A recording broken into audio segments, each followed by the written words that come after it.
No again. Once upon a time, there was an American company called the Radio Corporation of America, known as RCA for short. They were involved in engineering, cinema and recording technology. I imagine that many older viewers will remember RCA. In the late 1980s, RCA decided that they would do better to move away from being only concerned with technology, and they moved into management, at the same time rebranding themselves as Serco. That's an acronym, SERCO. And the rest, as they say, is history. Today, this huge global entity controls all kinds of things across the world, ranging from Copenhagen's transport system to prisons in New Zealand.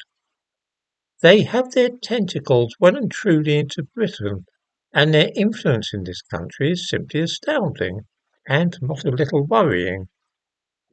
Since the mid-1960s, we have had a radar system at RAF Fylingdales in Yorkshire, which constantly watches for missiles launched from Russia. This is run in conjunction with the Americans, and it may be seen in the thumbnail to this video. It's part of BMEWS, the Ballistic Missiles Early Warning System.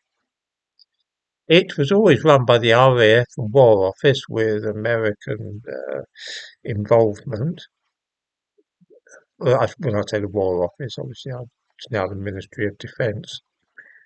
Because it's so vital for our defence, it is crucial that it remains both top secret in what it is doing and also under the control of our military. Who do viewers suppose is running it these days? Why, the old Radio Corporation of America, of course, under their new name of Serco.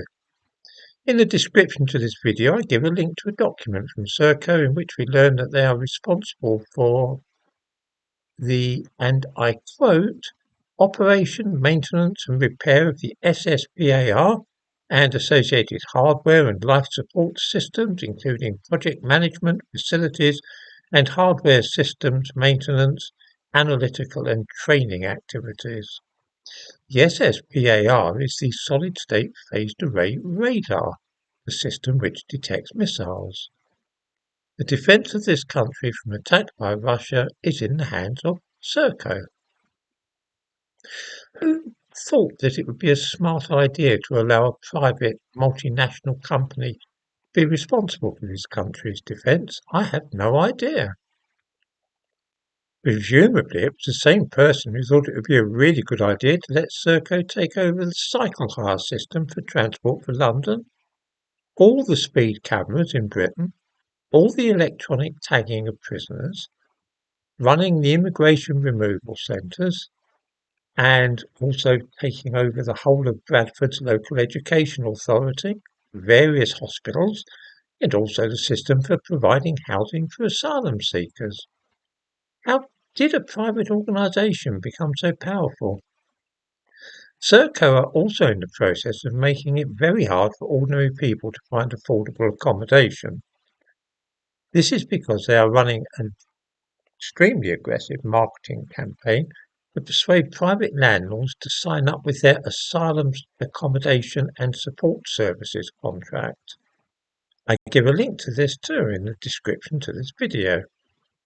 Serco are trying to get any private landlord in the country to sign up with them and provide their houses and flats to accommodate asylum seekers. Serco will guarantee the rent, from your taxes of course, and also they promise to pay council tax and utility bills for the asylum seekers, again out of your money. Those asylum seekers won't be expected to pay their own electricity bills, you see. This means that instead of the government being constantly berated about the cost of asylum seekers being put up in hotels, they can be moved to private housing which will be paid for by Serco with money from the government.